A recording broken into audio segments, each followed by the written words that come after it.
नमस्कार दोस्तों, पायस एस्ट्रो में आपका स्वागत है।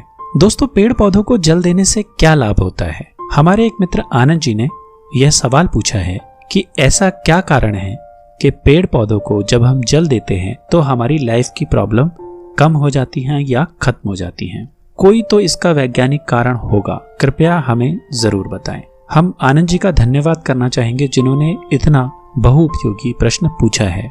तो चलिए दोस्तों, आज हम यही बात करेंगे, क्या वैज्ञानिक कारण है कि पेड़ पौधों को जल देने अथवा उनके सानिध्य में रहने से हमें आराम मिलता है। पेड़ पौधों से हमें क्या लाभ मिलता है यह किसी को बताने की आवश्यकता नहीं है, क्योंकि हम सभी उनके महत्व को जानते हैं, जैसे ऑक्सीजन, फल फूल, वातावरण की शुद्धता, ग्लोबल वार्मिंग, इस तरह की सैकड़ों एग्जाम्पल आपको पता होंगे। हम उन पर कोई चर्चा नहीं करने वाले। यह वीडियो ध्यान से सुनिएगा, यदि अच्छा लगे तो लाइक जरूर कीजिएगा। इस दुनिया में जो भी चीज है उसका अपना एक ऑरा होता है, चाहे वह निर्जीव हो चाहे वह सजीव हो। निर्जीव वस्तुओं का ऑरा छोटा और सजीव वस्तुओं का ऑरा बड़ा होता है। इसी को सूक्ष्म शरीर के नाम से जाना जाता है और इसी को पुराणों में लिंग देह कहा गया है। विज्ञान कहता है कि हर छोटी वस्तु, यहाँ तक कि परमाणु के अंदर भी गुरुत्वाकर्षण होता है, एक दूसरे को खींचने की शक्ति होती है। इसको आकर्षण शक्ति कहते हैं और इसी आकर्षण शक्ति को आध्यात्मिक भाषा में ऑरा कहा जाता है। जैसे धरती की एटमॉस्फेयर की लाइन, जिसे कार्बन कहा जाता है, उसको तोड़ने के बाद ही कोई वस्तु धरती के वातावरण में प्रवेश कर पाती है, उसी तरह हमारे ऑरा को तोड़ने के बाद ही कोई बीमारी हमारे शरीर में प्रवेश करती है। इसे एक उदाहरण से समझते हैं। कई बार आपको ऐसा महसूस हुआ होगा कि किसी महापुरुष के पास जाने पर आपको अच्छा फील होता है, भले वो आपसे कोई बात करें या ना करें। एक और एग्जाम्पल लेते हैं कि आप कभी किसी पार्क में जाकर बैठे हैं, वहीं पर आपके बगल में कोई और आकर बैठ जाता है, आपको बड़ा अच्छा लगता है। आप उसे जानते हैं नहीं जानते हैं। कई बार ऐसा भी होता है कि कोई व्यक्ति आपसे मिलता है और आपके पास आकर बैठता है, उसने आपसे बात भी नहीं की होती है, तब भी वह आपको बुरा लगने लगता है। ऐसा इसलिए क्योंकि आपका और उसका ऑरा मैच नहीं कर रहा है। किसी भी चीज का ऑरा जितना मजबूत और जितना सशक्त होता है, उतना ही उस व्यक्ति या स्थान के प्रति आकर्षण बढ़ जाता है। निर्जीव वस्तुओं की बात करें तो कभी आप किसी धार्मिक स्थल पर गए होंगे, किसी मंदिर में जाकर बैठे होंगे या मस्जिद में जाकर बैठे होंगे, तो वहां पर आपको बड़ा शांति का अनुभव होता है। आप खुद को पॉजिटिव महसूस करने लगते हैं, क्योंकि उस स्थान का ऑरा काफी मजबूत है।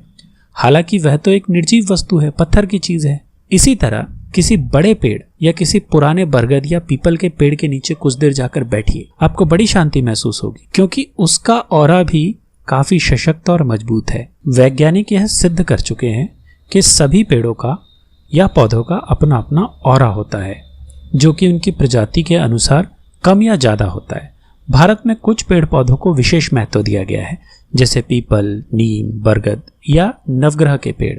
यदि आपको नवग्रह के पेड़ पौधों के बारे में जानकारी लेनी है तो इसका एक वीडियो हमने बनाया हुआ है, लिंक डिस्क्रिप्शन में है, आप जाकर देख सकते हैं। इसी तरह पौधों के अंदर भी तुलसी, क्रसुला, मनी प्लांट या मोरपंखी इत्यादि बहुत ही सारे ऐसे पेड़ पौधे हैं जिनके पास जाकर आप खुद को पॉजिटिव महसूस करते हैं, क्योंकि उनका ऑरा विशेष रूप से शक्तिशाली होता है।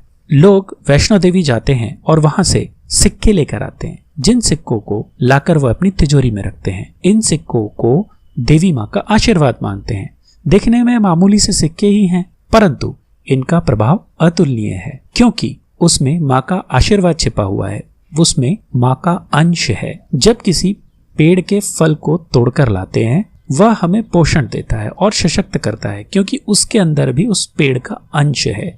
इस अंश में भी उस पेड़ की ऊर्जा भरी हुई है। तभी तो मामूली सी जड़ धारण करने पर आपको इतना लाभ होता है कि कई बार रत्न भी यह लाभ नहीं दे पाते। पेड़ों को जल देने पर हमें लाभ होता है। जैसा कि आप लोग जानते हैं कि जगदीश चंद्र बसु ने बताया कि पेड़ पौधों में भी जीवन होता है, उनकी भी अपनी भावनाएं होती हैं। भावनाएं और व्यवहार एक बूमरैंग की तरह होता है, जिसे जब आप छोड़ते हैं तो वह वापस घूम के आप ही के पास आती है। पॉजिटिव भावनाएं लेकर जाएंगे तो पॉजिटिव असर पाएंगे और नेगेटिव भावनाएं लेकर जाएंगे तो नेगेटिव असर पाएंगे। इसलिए जब हम पेड़ को पूजते हैं या उसकी देखभाल करते हैं तो हम पॉजिटिव भावनाएं छोड़ रहे होते हैं। जब लोगों के काम बिगड़ने लगते हैं तो ज्योतिष शास्त्री उन्हें बताते हैं कि पीपल के जड़ में जल चढ़ाओ, पीपल की जड़ में तेल देकर आओ पीपल के नीचे दिया जलाओ। इस तरह के उपाय बताए जाते हैं। जब हम जल चढ़ाने पीपल के पास जाते हैं तो हम उसके ऑरा में प्रवेश करते हैं। पेड़ पौधे हमारी तरह बोल नहीं सकते, लेकिन वह हमारी भावनाओं को पढ़ सकते हैं। वह जान सकते हैं कि हम क्या चाहते हैं। भगवान ने पेड़ पौधों को डिजाइन ही देने के लिए किया है। जैसे पीपल को हम देवता कहते हैं और तुलसी को माता कहते हैं, बरगद को बाबा कहते हैं। ये पेड़ पौधे हमारी भावनाओं को पढ़कर अपने ऑरा और अपनी सकारात्मक भाव का थोड़ा सा अंश हमें दे देते हैं, जो हमें आशीर्वाद के रूप में काम आती है, जिससे हम अपनी सारी समस्याओं से बाहर निकल जाते हैं। दोस्तों, इसी तरह की जानकारी हम लाते रहेंगे। यदि पहली बार आप ये वीडियो देख रहे हैं तो सब्सक्राइब जरूर कर लें।